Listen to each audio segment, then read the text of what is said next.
Hello, hello, hello, ladies and gentlemen, and welcome to the Bull Rush. My name is Mr. Shmulidorf. I am joined, as always, by Mr. Wolfman on my right, with absolutely nobody on my left. I mean, there's not even space. There's not even space on my left this time, because Perry, unfortunately, could not make it out to our show today. But don't worry, we still got tons to talk to you guys about today. It is an actual full-on Chattapalooza. Ramble about this. Yeah, it's really just rambling. Because as we've noticed kind of in this last week, there really hasn't been too much going on in Motiga. We've gotten the new patch, and everyone's had some fun times playing on Paco while we had him. And things are kind of just sitting back into that middle of the road, not too much going on, sort of waiting for the next patch news cycle going here with Motiga. But one of the biggest things that's still kind of on everybody's mind is what the actual fuck is going on at Motiga. Yeah, I mean... we don't know, and they haven't really made any big announcement. They haven't really said, oh yeah, no, we got some funding back, or these people are hired back up, or these people are still in the office working, you know. We haven't had any streams coming from them. The game's still going on. That's the game is still going on. We did hear, you know, there were the rumors that it was going to be done at the end of February, and we're still going. There's still things going on at the office. Now and everything's fine. So, generally speaking, everybody's thinking that everything's fine, and GG Unleashed, or more accurately, Tim, the owner of GG Unleashed, had put up a post on him just kind of walking, you know, looking through LinkedIn and finding some interesting information about the members of Motiga, and that is the gigantic 2016 post right up on our news site, you know, section of the GG Unleashed website, as well as up on the Reddit, which got quite a bit of love. 16 upvotes overall with 24 comments, a huge amount of discussion going on. Everyone is all clamoring for this news, and the biggest part of all this is that recently, three main individuals, we're looking at Troy Hewitt, who was previously the head of communications at Motiga, recently changed to the director of communications on LinkedIn at the exact same place. In addition to that, we have Brian Knox, who is now the VP of Product Management, and Ron Prestonback, who is now the Principal Engineer, as opposed to his former title of Lead Development Engineer. So what does that... You know, that's the question on his mind, and as well as really everybody else's mind, is what does that mean? What's going on? I mean, you know, we're not entitled to know the inner workings of the studio. Be much appreciated. But, you know, it's not like we're obligated by them to know what's happening. No, certainly not. You know, of course, if it were to go down and everything were to die all of a sudden, like... I'd be out of a weekend job here. I feel like we would know about it.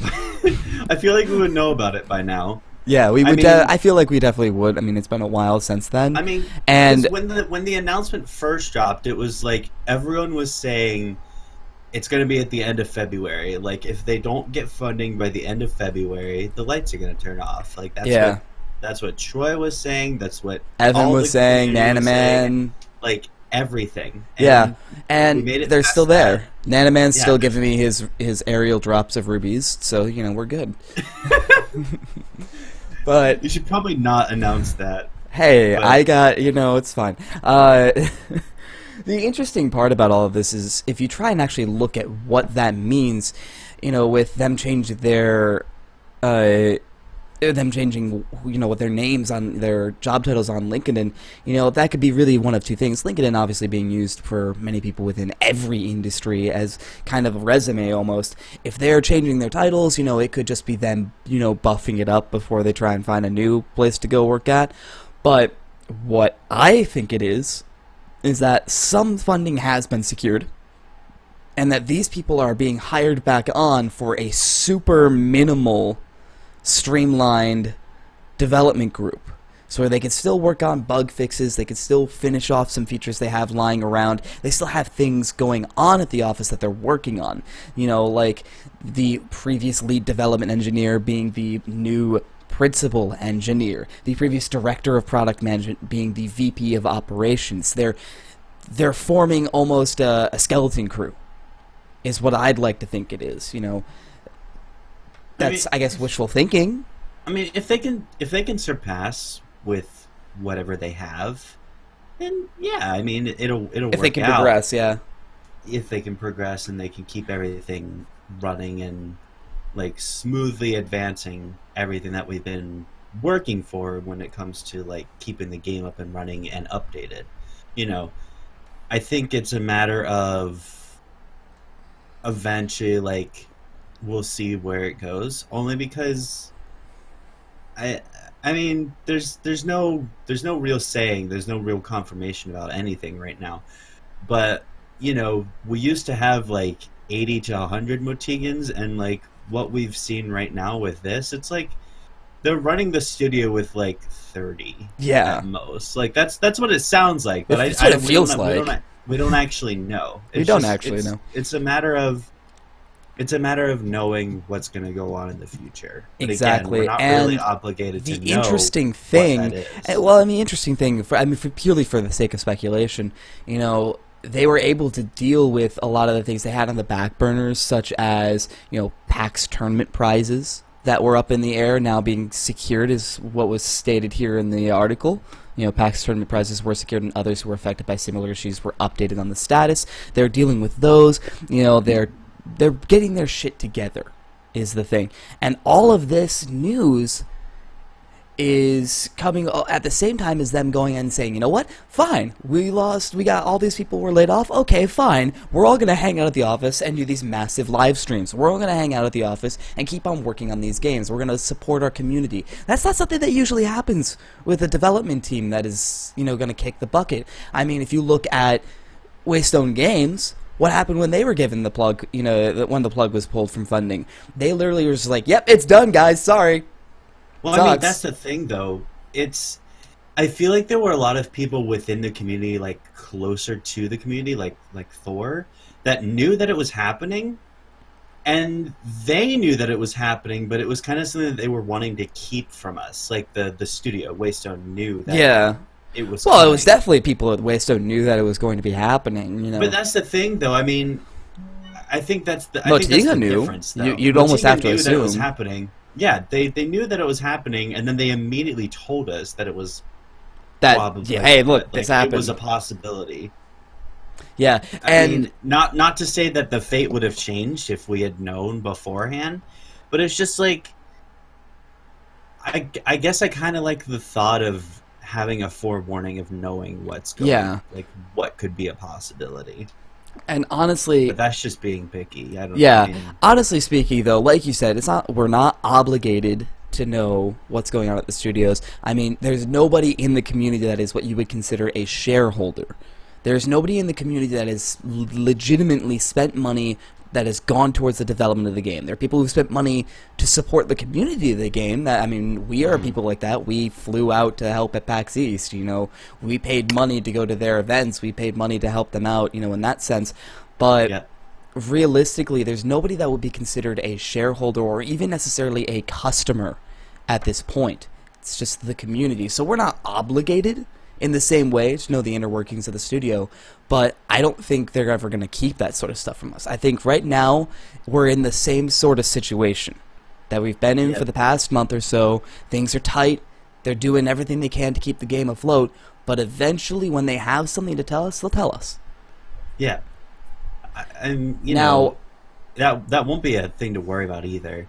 It's just because of the fact that, you know, people like Nanaman and Troy talk to both Shmoo and I like pretty frequently. You know, it's not like we're not friends. It's not like we're not, you know, being withheld of stuff. There's just likely that they're just kind of sitting around and just waiting, you know. I feel like we're thinking too much about this and not actually like being practical. Yeah, and that's really the thing. Yeah, because, you know, it could very well just be that it's just kind of slow right now. Like, kind of got a little bit of funding, Well, got a few people lost, a few people came back, and now we're just kind of waiting. The interesting thing is that, you know, all of this all of this stuff is happening while, you know, on the side, projects like Guardians Arena Rampage, which is admittedly run by the community, is actually ramping up. They are growing. They are looking towards, like, I could go straight into the Discord server for that group right now and look that Silthos is looking to have 2 of those a week. One at the old Guardians Arena time on Thursdays, and the one that they're currently doing, which actually is an hour after this show ends.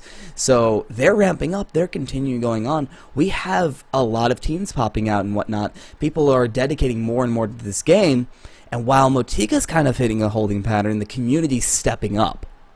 Yeah, which is great. I mean, that's what they've been doing for the past month and a half. Oh now. yeah, let's say that. You know, there's a lot more exposure. I mean, tons more exposure. It's like it was Halloween in like Beta Key Town. You know, just like the entire everyone that even got exposed to this game that didn't have keys, and even ones that already were a part of the game and have been a part of the game for a long time, like. Just throwing everything out there, like keys just going left and right, and dude, it's Christmas season with keys. There are a lot more players. Ask and ye shall receive.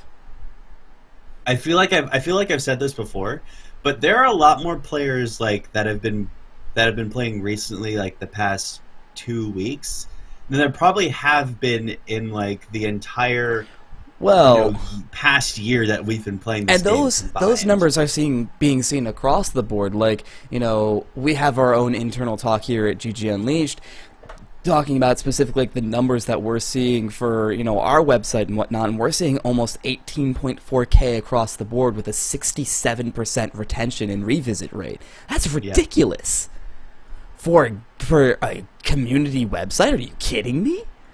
Now, I mean, arguably a lot of that's for the hero builder and a lot of that's for that sort of stuff, but I mean, still, that's, you know, more and more people playing the game and looking at community websites, you know, everything across the board, Gigantic, is seeing growth. The Twitch streams are seeing growth. Heck, I was talking to Guthrie last night, who just a couple of weeks ago had literally himself watching his own stream. And this week he's gotten 10 or so viewers pretty consistently. I mean, like 10 is not a lot, but like when you think about the game and the amount of exposure that it is very limited to, like that's a 10%. That's a 10 times more viewers than he had before. Obviously, but that's, you know, it's that sort of thing. We're seeing this growth across the board within the community because, you know, and I hate to kind of rag on Motiga like this, but because you finally opened the doors. Come on, like. These are things we've been asking them to do for a while, and now that they've done it, you know, maybe yes, a little bit out of desperation, but they've seen the fruits of their labor. They said, you know what, we're just gonna do shit. Why not? We'll stream. Fine, okay. Hey, let's throw out keys to literally everybody. Here you go. Have fun. You know. Yeah. Deal with it, and that's the thing. And the communities come and step up to support that. Now, the one interesting hitch in the road is that all of this news and all of this is going on at the same time as some other news popped up, which is Fable Legends being closed down. Fable Legends most notably being the other main title for PC and Xbox One crossplay that most everybody's known about, and Lionhead Studios having to being shut down, which has gotten quite a few people a little bit concerned within the Gigantic community. They're seeing Fable Legends being shut down, and they're like, oh god, that's another group that was partnered or working with Motiga, or I mean working with Microsoft, you know, that got shut down because XYZ reason. Hopefully this doesn't happen to Motiga. Well, see, the difference I feel is that, I mean, maybe they just sucked. Maybe they just. No, I wasn't. I wasn't gonna say that. Like maybe it was just not a good game. Like, you know. So maybe they just sucked. I mean, there have been. I mean, I don't really like. I haven't really played a lot of Fable. I haven't really explored a lot of that gaming. And I haven't played Fable Legends either, or seen really much of Fable Legends. But it's still the difference of like, this is a unique game.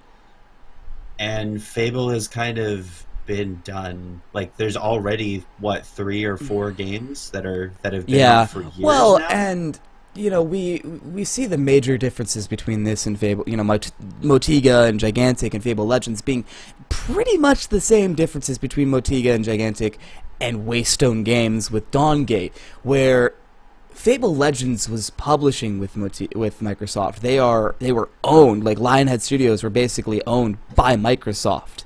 It's not the same situation. I saw somebody who, legitimately was a little bit ignorant to the situation, posting on one of the Reddit posts saying, "Oh man, I hope Microsoft doesn't shut down Motiga." They can't. They quite literally cannot do that. It's physically impossible for them to do that, like legally speaking, because they're not owned. Motiga is not owned by Microsoft. It's just a partnership. It is a partnership. So, with that being the case, some of the major concerns people would have, with Fable Legends being shut down and Motiga in its current statement are almost kind of worthless, because it wasn't even Microsoft's fault that Motiga is running out of money. It was one of their other supporters backed out or something. I can't remember the exact. I don't remember the exact same reasoning, but it wasn't even Microsoft's fault. Microsoft is still here and supporting the game even in this time. And I wouldn't be even surprised if Motiga came out within the next few weeks to saying, "Hey, look, we just worked out a deal with Microsoft. They've given us more money to produce the game." Mainly because, come on, Microsoft, what do you have to lose here for supporting the game more? Literally nothing. You could put $20 million toward this game. Drop in the bucket. Why not? Yeah, Adrenaline, that's what I was thinking. I think it was another investor dropped out. But still, it's like, I wouldn't be surprised if Microsoft put more money into it. Mainly because, if you want to think about it from a business standpoint, they have to shut down Fable Legends. That's a company saying, "Hey, look, one of our major products just fell through the floor there." Not one of they're super major, but when they're looking to try and rebrand themselves as a more gaming-centric community, or a more gaming-centric service for Xbox Live Arcade, the Xbox app, Windows 10, if one of their their major things, which is crossplay, falls through the floor of Fable Legends, what are you going to do? You're going to try and find something that can fill that hole. And right now, Motiga needs that help. I feel like you're getting far too into politics here. You're right. You're right. You're completely right. But it's like if you want to make the comparison, think about it like a TV channel. You're getting ready for your new fall lineup of shows, and then one of your shows has to stop production. You need to fill that hole, because that's where's all of your advertising money going? Literally nowhere. It's the same sort of thing.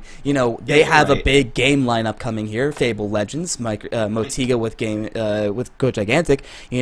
And now Fable Legends falls off the face of the planet. Where are you going to get your money from now? Let's get in here with Motiga, because if you let Motiga fall through the floor, that's an entire another lost return on your investment. You're not going to be able to get your money back on that, and you just threw money into a well. Come on, what's the alternative? You lose money here? No, you put the money in to get more out of it, and that's probably, I wouldn't be surprised if that happens. Maybe down the line somewhere. Maybe down the line somewhere, definitely, for sure. And, we haven't even seen anything from any competitive support here.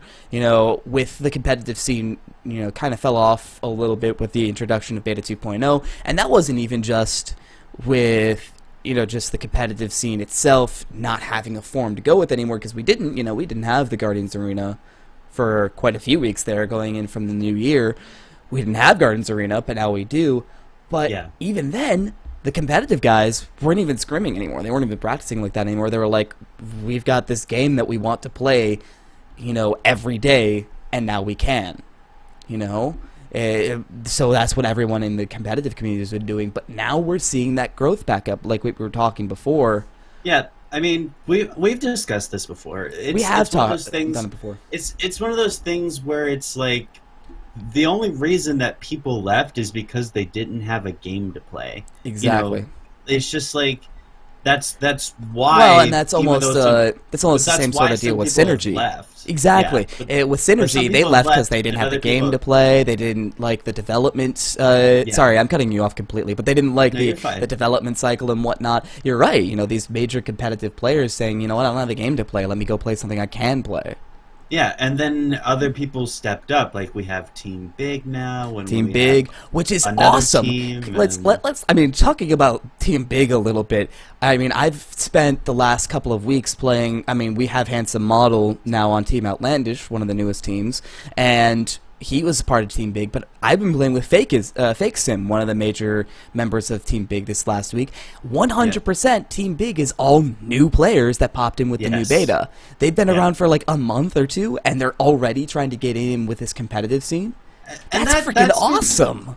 Yeah, and that speaks a lot to people being dedicated to a game. Oh yeah, and I mean like, that also might speak more to people just wanting a game to be dedicated to. Well, that's the thing, though. It's like the exact same thing happened when you and I started playing this game. We got involved competitively. Yeah. And it was just well, it wasn't even just competitively. It was we just got involved. Fun game. Exactly. Like, it was just a fun game to play, and then people just want to show up and play their part and do what they want to do. Exactly. You know, that speaks a good that speaks a good thing about the kind of game that we have, where it is fun and replayable, and things can be updated and changed.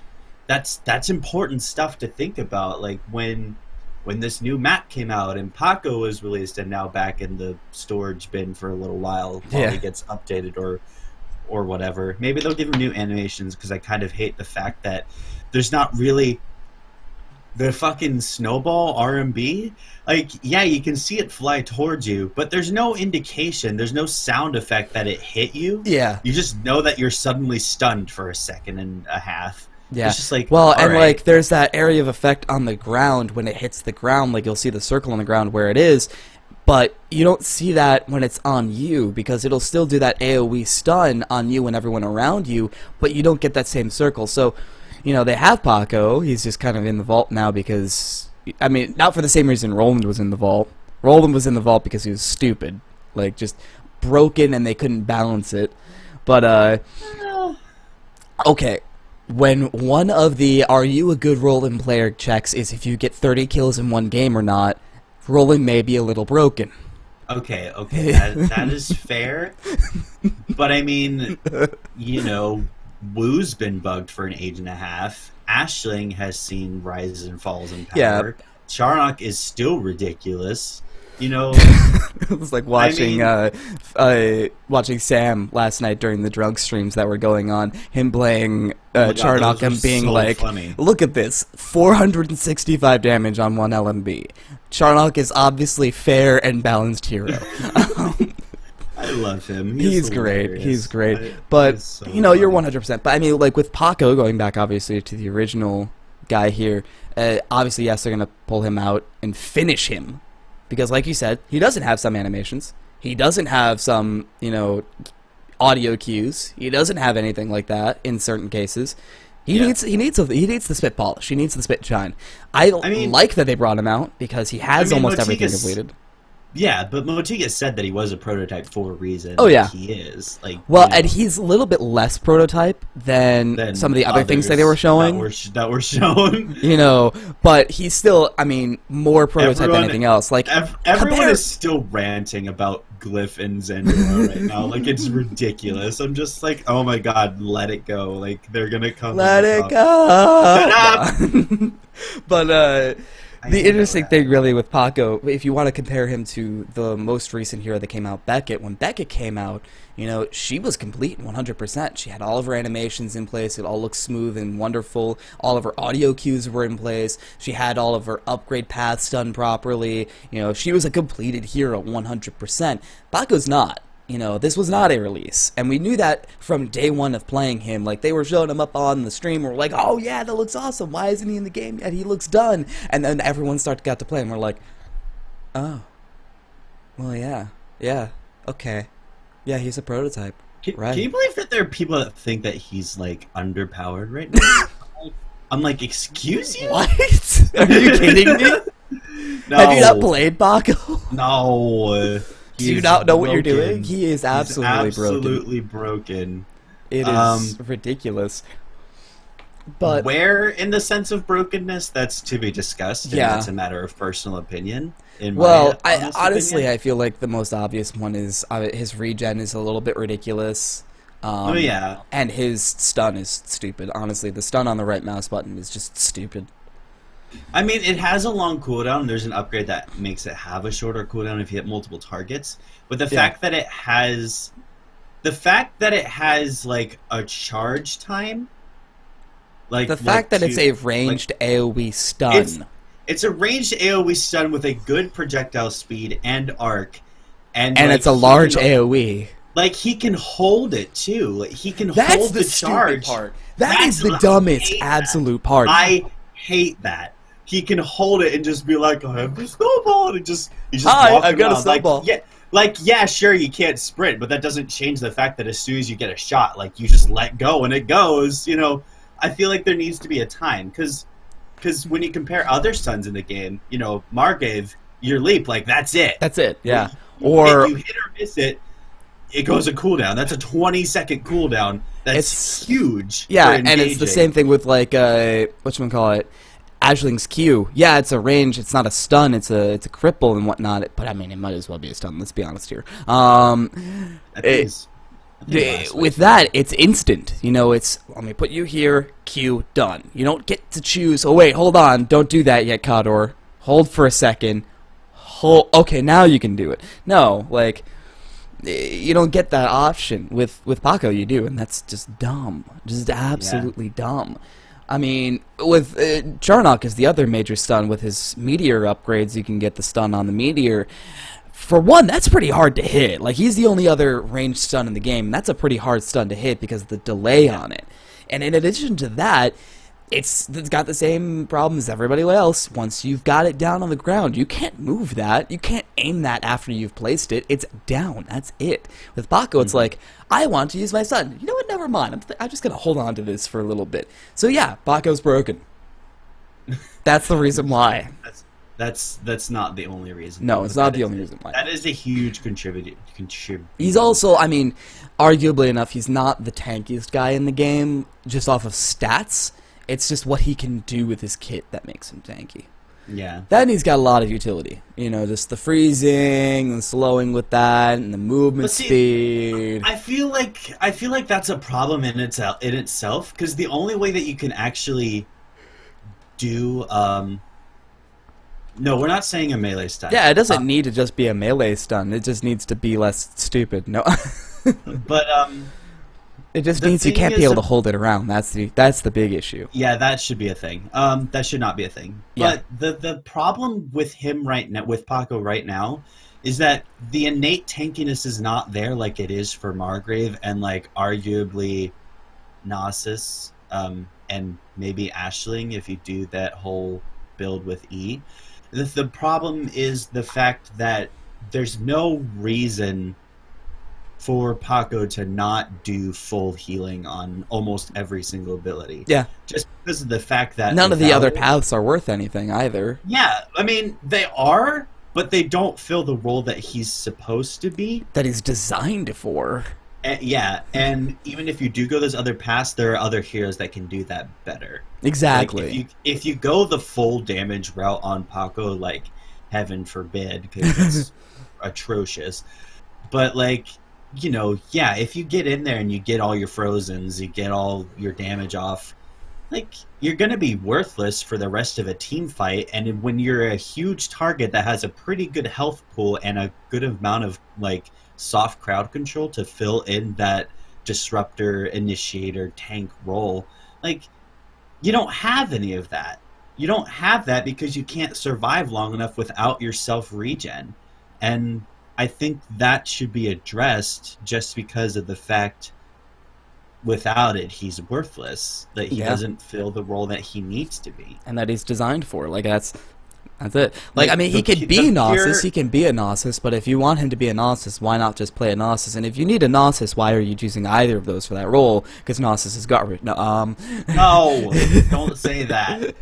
No, it's just like that. Never mind, because need to be fixed for competitive. Yeah, sure. That's the thing. Because when you think about competitively, that role is just not good. A non-tanky, sort of bruisery, melee damagey person. Like, I mean, that role in and of itself is just like... If that role... I call that role the disruptor role, and I think that's what a lot of other people call it. Or a bruiser. Like a bruiser or a disruptor. but like that's what I titled it on that article, and I think everyone just rolled with it. So props to me. Yes. Yeah, right.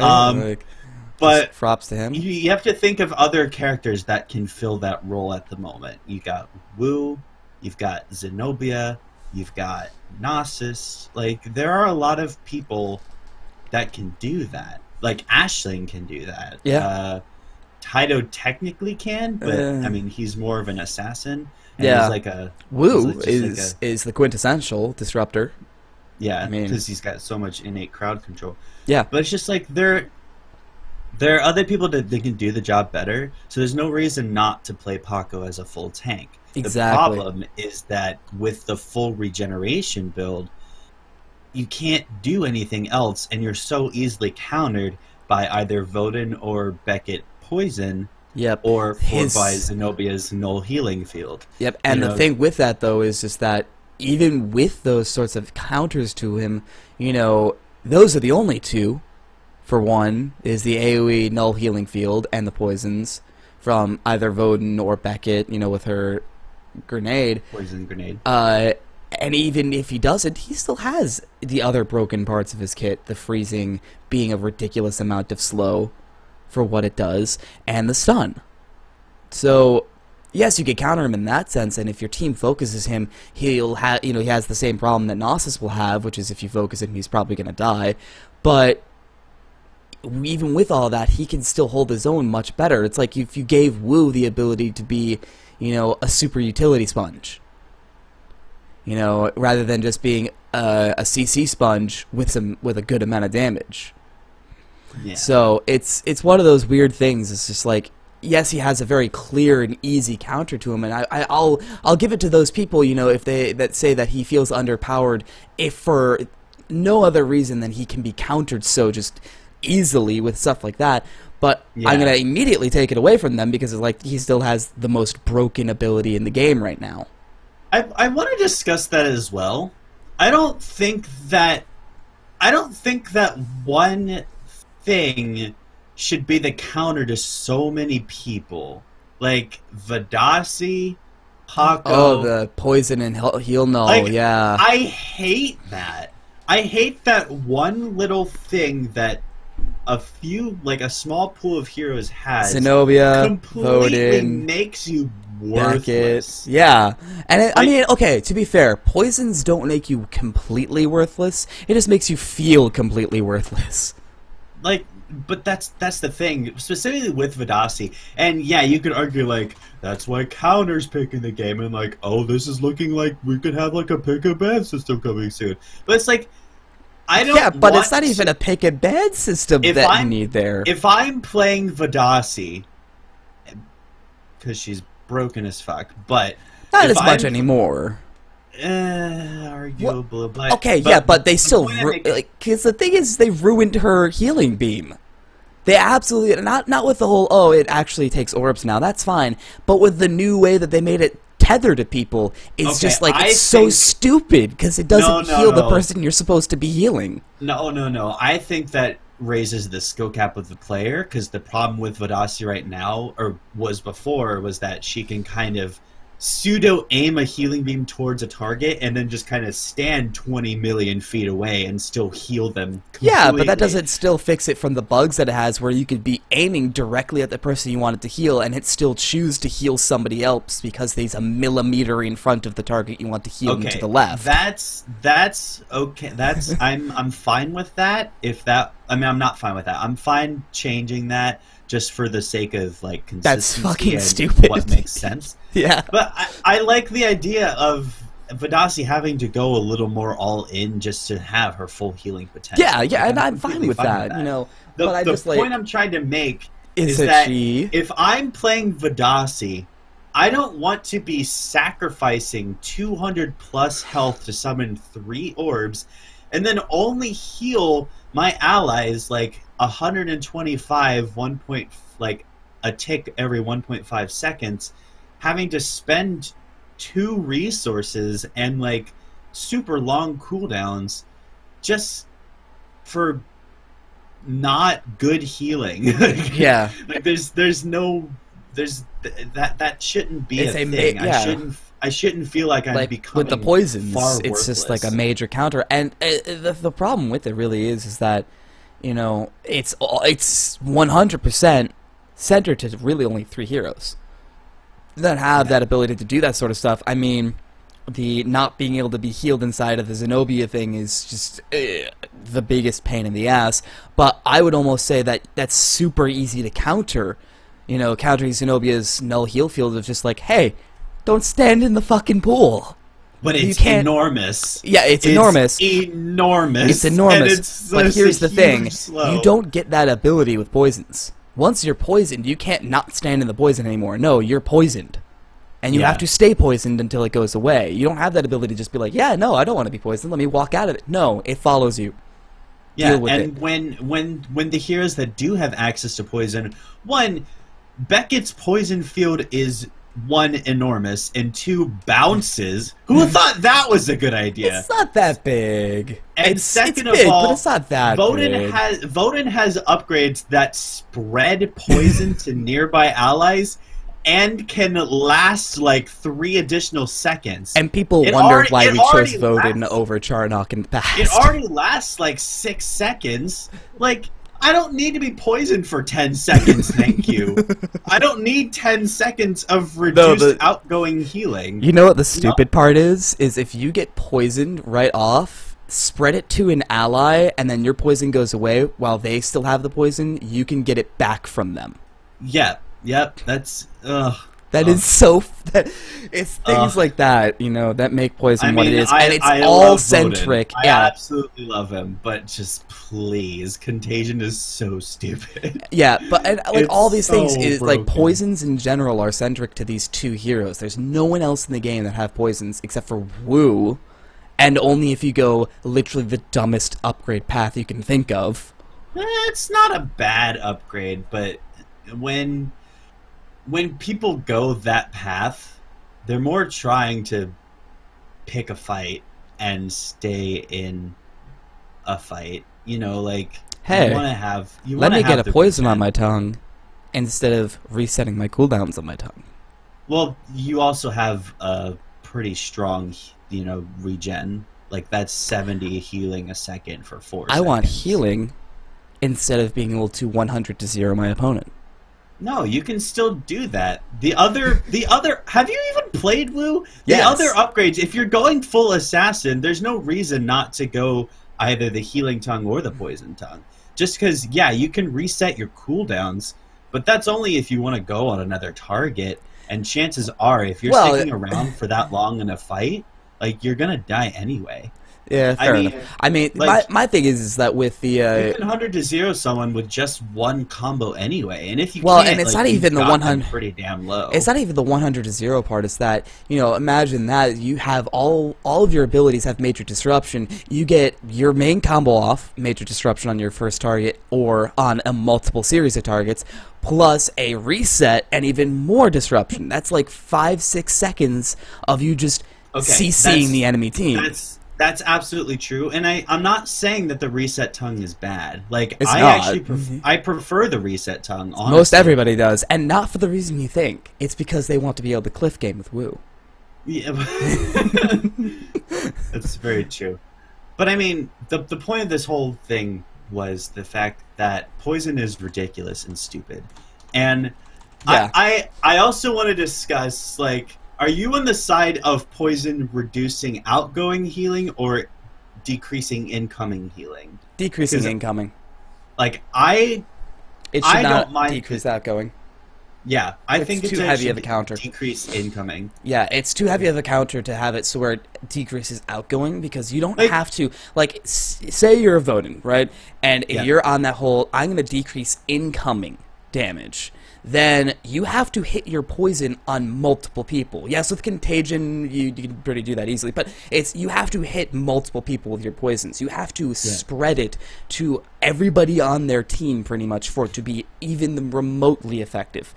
With the other way around, you really only have to hit one person. Yeah, you hit Sven, or you hit Vadasi, or you hit their Bloomer. Yeah. Suddenly, all of their healing is half. halved. It's like, what? Yeah, Excuse it's so you? stupid. Like, it should not be, and that doesn't even make sense when you think about poison. It's like, if you're poisoned, you should have to be, it should go away before you actually gain the full effects of the healing. You know, it's like, you're sick or something. You're not going to feel better until the sickness is gone, right? Yeah. You know, you can get hopped up on as many medications as you want. You could go ahead and give this person as much healing as you'd like. The poison's still there.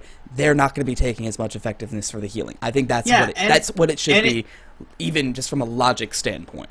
But it's you got to think of the fact that it's also, it just makes sense, like, just in general. From a gameplay standpoint, you know? Like, going back to the Vidasi thing, if I'm playing Vidasi and my Margaret goes in and gets poisoned, like, it makes sense that I'm healing him for less because he's poisoned. Yeah. And then, like, if I get poisoned, I shouldn't be doing less healing for all of my allies just because I'm poisoned. How does that make sense? No, it doesn't. Like, just from a gameplay standpoint, that's stupid. And let's not forget the bug that if you poison a bloomer while it's summoning and it finishes summoning, the pools are permanently half healing. Do you not know that bug? Because if you don't know that bug, I'm gonna laugh. Because we discovered that a long time ago. It is hilarious and retarded. If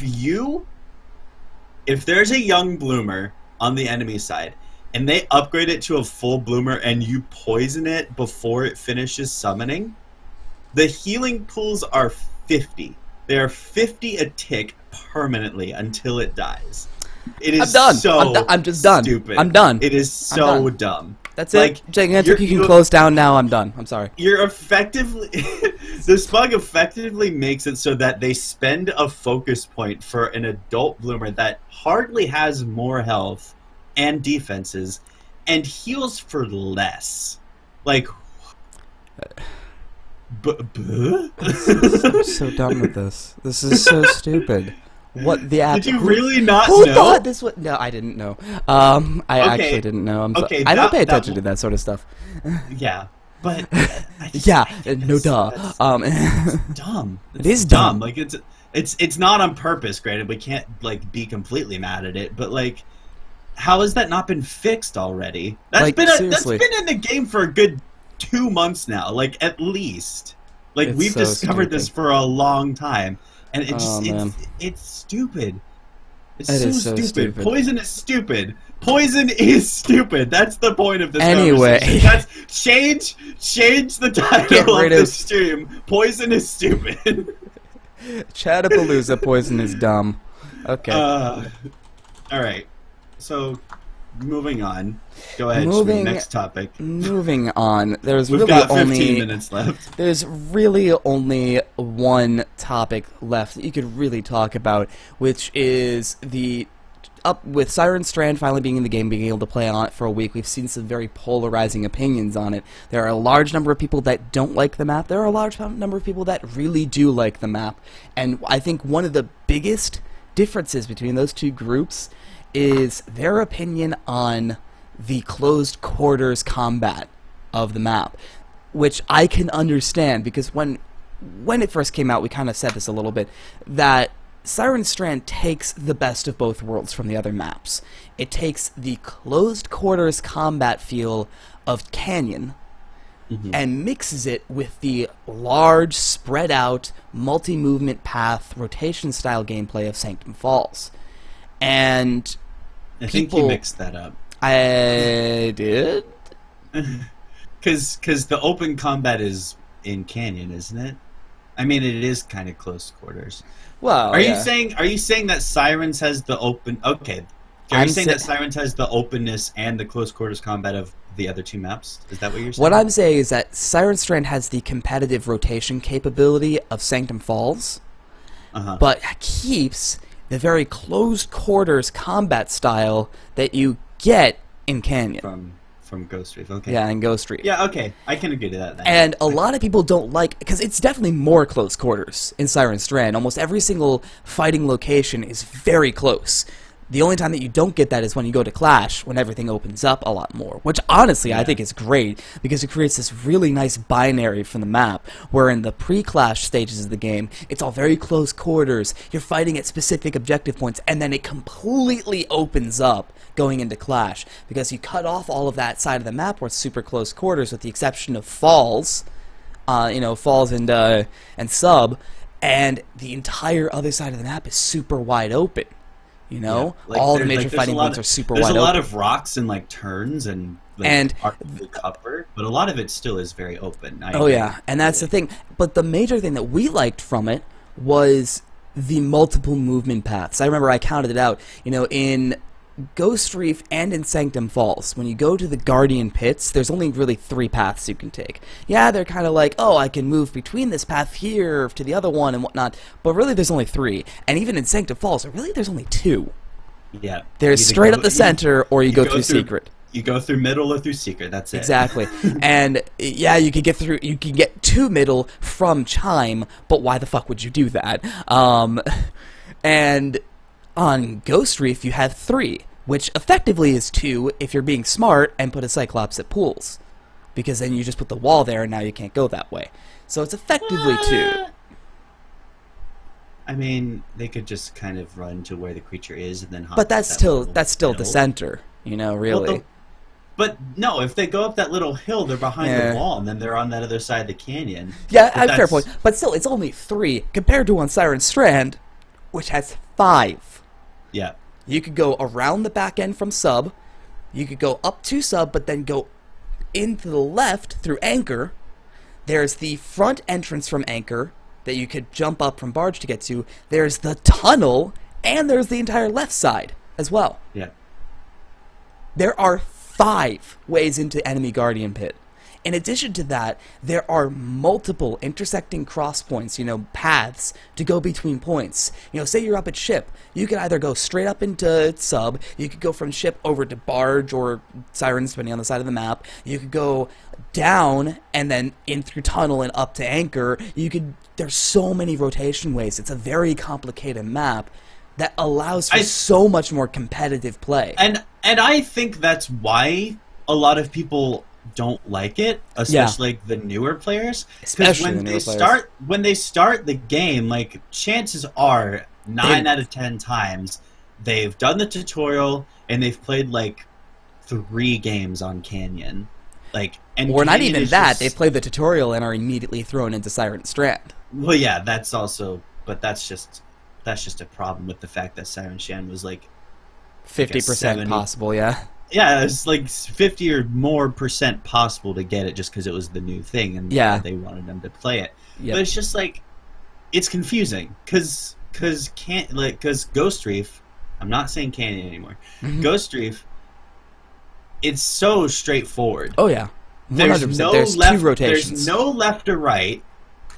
It's like it's a canyon. That's why it's called canyon. But like, it's a ravine. It's not even a canyon. It's a ravine that's like back and forward, like a few points here and there. Like that's it. The only left or right is just the intake. Secret tunnel. There's no underground like thing that kind of pops you up on the other end. I still think they should make it so that when you go into Clash, you fall down into a second arena.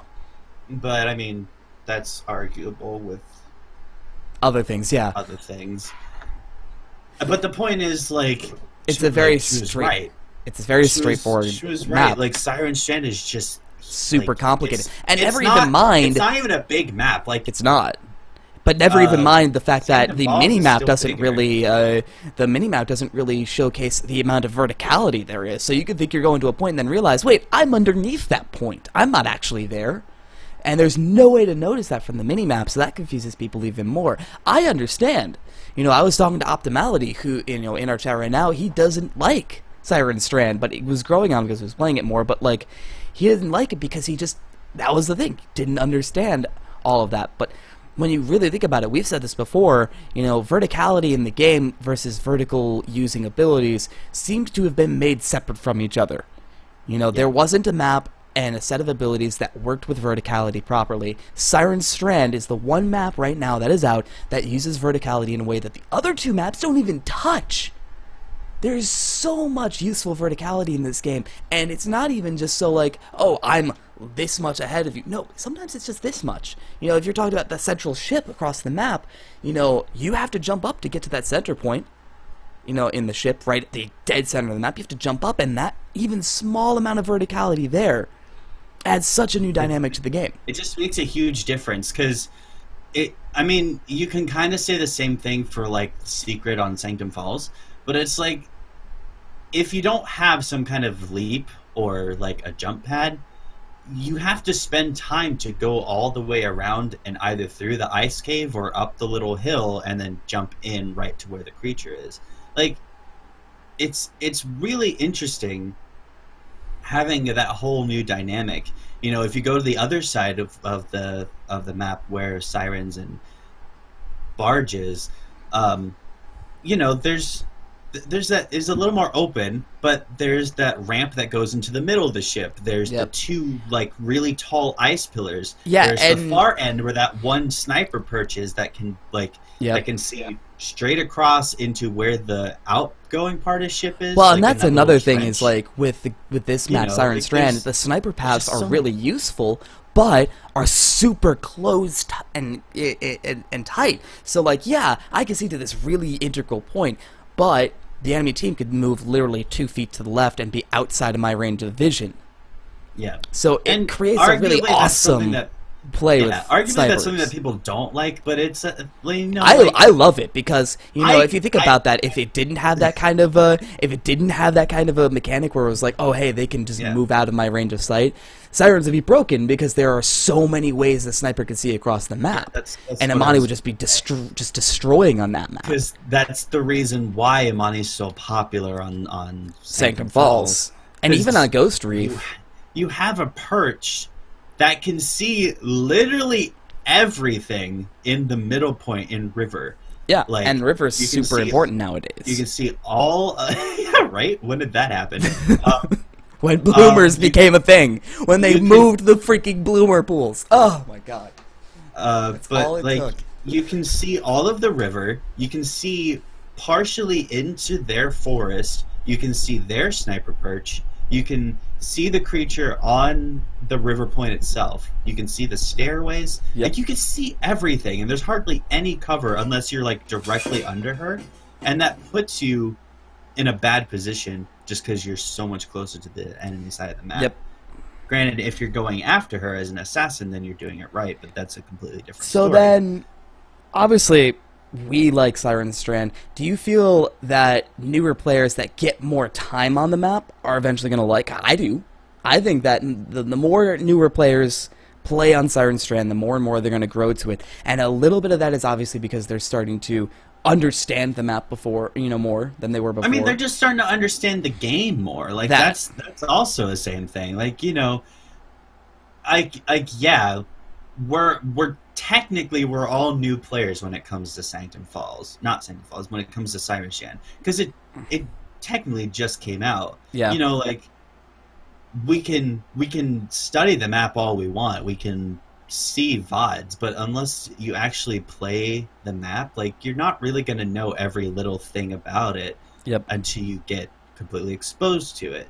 You know, when people learn how the game runs and then they look at the map, like, yeah, they're going to be like, oh, okay, this is actually a good map, and I'm stupid. No, I'm kidding. You're not stupid. You're not stupid. A map. No. You have a complete right to have a bad opinion.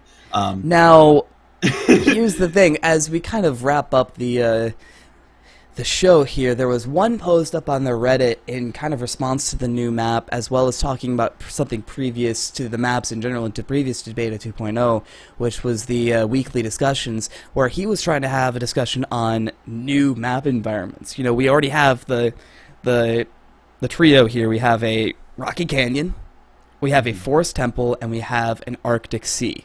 That's, I mean, there are a lot of games that kind of use a very similar scheme. They have a watery area, they have a foresty area, and they kind of have a dry or fiery, you know, sort of area. This guy was talking about... Imagine like a foresty area where, like, you're just kind of running, like, between trees, and then there's, like... just a straight-up forest. No... No, think about it this way, right? A large, super dense forest with, like, game trails or paths going between towers. Like, just forest towers. Like, think about it like warden posts or lookout posts, but they're towers. Oh my god, like inside the of them. village where Voden grew up in? Or maybe just Yes. his home, you know? Like tree houses. I want tree houses. That would be awesome. Something like that. A very wide open map that has, you know, very specific fighting points at them. And, you know, that would be cool. But the one that really kind of caught my eye from this guy's post was the airborne airship.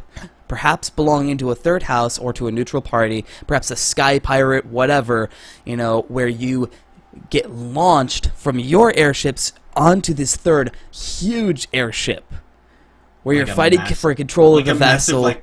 Like a massive like pirate cruiser or something. Yes. Like a battleship or something that just flies. Oh my god. Yes. I would love that, because could you just imagine, you know, like there'd be a point at the center, and the front and back end of the ships are where you're jumping into, and then in the center of the ship there's one point there that is also the thinnest point of the ship. Yeah. And you have so much room for cliff game possibilities. I mean, and then even imagine you can cliff down below to these walkways. Think about that. Maybe there's walkways on the sides of that center point of the ship that go into the holds underneath and have points in like the cargo bays. Yeah, what if it was like, instead of just one massive ship, what if it was like a whole streamline of ships, and like you could like hop on like a rope bridge or something, or like a plank? I would love that, just because it'd be all up in the air and you can cliff game people more. That's really all I care about.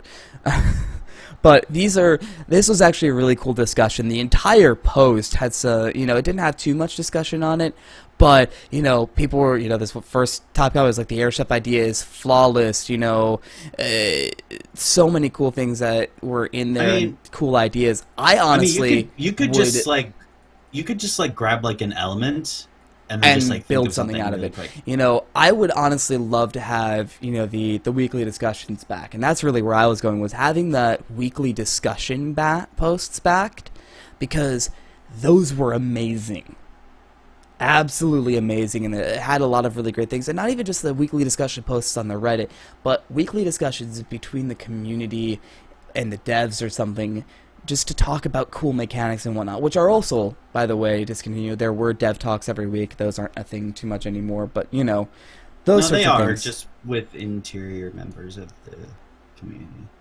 Which yeah, is kind of right. dumb. Yeah. But anyway, that's going to actually kind of call it for us this week. We had a really kind of cool show, kind of thrown together at the last minute, because, not going to lie, guys, there wasn't too much to talk about this week, but don't worry, we are the masters of bullshitting here on Bull Rush. I mean, it's the name of the show. Poison is stupid, therefore I have things to write. Poison is dumb. We always have things to write. But if you guys want to go ahead and check any of our previous shows, as always, they're here on the on the Twitch channel, with Twitch adding in the new chat replays with videos as well. If you look at past broadcasts or highlights, it'll also put the chat with the video as it happened, so you can watch those at the same time. And then in addition, all of our shows go up onto YouTube if you wanted to watch them there. That's youtube.com/GoJ or GG Unleashed. If you want any other types of content, you can go ahead and follow me and Wolfman at our Twitters. I don't stream too much anymore. I haven't streamed too much in this last week because I've got other things that have been going on, but I will be streaming more into next week as things kind of get back to a normal situation. Follow Go Gigantic Unleashed or GG_Unleashed on Twitter as well for up-to-date, updates of updated updates. Yeah, for updates on when we're going to be going live and anything else that's going on with Go Gigantic Unleashed. I love you, Wolfie. Yeah, 100%, dude. It's going to be awesome. Got it. And that's going to be really about this. We have our email as well for if you wanted to email us, bullrush at ggunleashed.com, for any ideas on what you'd want to see from the show in the coming weeks. But that is going to be it for us. This has been Mr. Shmulidorf and Mr. Wolfman, powering through without Noirbot this week. But we will see you next time. And next week. We don't have next week either, guys. Don't worry. We got that scrub off the show. Finally, it happened. I have to make that joke at least once a show. But we will see you next time.